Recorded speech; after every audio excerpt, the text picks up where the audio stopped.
de assunto, um tema muito importante é levantado aqui pelo João. O presidente Lula confirmou hoje, sancionando, a lei que institui o pagamento de pensão.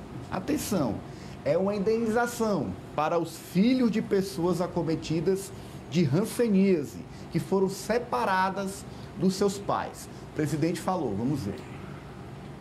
Os relatos são sempre de sofrimento e dor pela privação do convívio em família e pela violências múltiplas de que eram alvos. Crianças que nunca viram nem receberam as bênçãos carinhosas de seus pais e avós. Mães angustiadas, sem notícia dos filhos que o Estado tirou delas. Pais e filhos que, quando conseguiam se ver, não podiam ter nenhum contato físico, separado por grades ou por vidros. Crianças sem direito à infância, também vítimas do estigma em torno do mal de Hansen. Mesmo depois de 50, 60 ou 70 anos, a memória das privações ainda é muito presente. O Estado brasileiro falhou com essas crianças, com essas famílias, e é preciso mais uma vez reconhecer e pedir desculpas a elas e a toda a sociedade pelos erros do passado. João Carvalho, o Estado falhou. O Estado falhou e no caso do Piauí a gente tem um exemplo bem claro, onde dezenas, dizem que centenas até de filhos foram separados dos pais. Naquela época, quando se diagnosticava que um paciente tinha, no passado chamado de lepra, agora chama-se mal de Hansen, né, politicamente correto, tinha um mal de Hansen, ou hanseníase, havia uma espécie de até uma conotação legal e policialesca, né? Você ia lá e tomava a criança do pai, mesmo até às vezes que ela já às vezes até tinha doença, mesmo assim era tomada. Eu sei que todas as vezes separados, principalmente os sãos. Eram separados e eram dados em adoção para casais desconhecidos ou eram colocados em colônias separados dos pais. Os pais ficavam numa colônia e eles ficavam noutra, né? Ficavam no orfanato e os pais ficavam nas colônias. E no caso do Piauí você tem um exemplo que é a colônia de Carpina, em Parnaíba, né?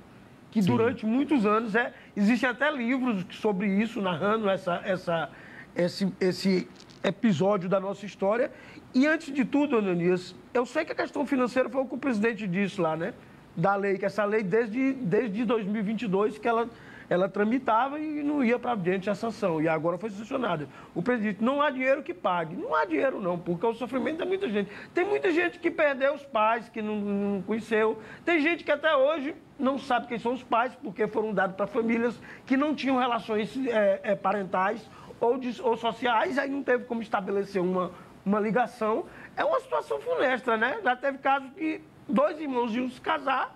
Eu vi um caso desse que houve na Paraíba. 2 irmãos iam se casar. Sem saber. Na hora descobriram que é irmãos. Porque foi feito um exame de sangue, algumas coisas, e disseram, não, vocês são irmãos, não pode casar.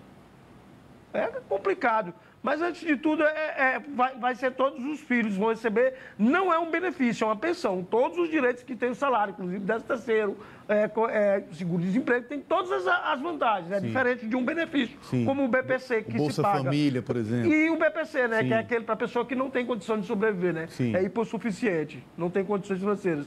Então, o que acontece? E com um detalhe, não há transmissão, não há hereditariedade. Tem retroativo? Não. Olha, não tem previsto, mas o reconhecimento pelo Estado é tácito. Se reconheceu, o direito era legítimo. Para uma ação de indenização aí, é só uma questão de trabalhar bem juridicamente e pedir uma decisão que tenha repercussão geral, né? Agora, Cátia, é uma das coisas que a gente, com o olhar de hoje, vê, meu Deus, como era possível isso acontecer. Mas a ignorância da época permitia. E aí, nada mais justo do que o Estado fazer a devida reparação.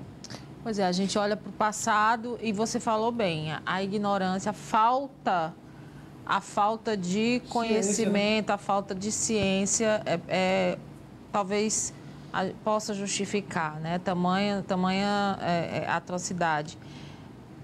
Eu não sei se daqui a 20 anos, quando estivermos olhando para o mundo de 2020 e o que se fez em relação, o que se defendeu em relação à Covid, negando a ciência, se vão ter a mesma opinião, né? De dizer que, que não era falta de conhecimento. Nesse caso que o João trouxe, a gente ainda pode dizer realmente que faltava conhecimento. É verdade. Muito bem.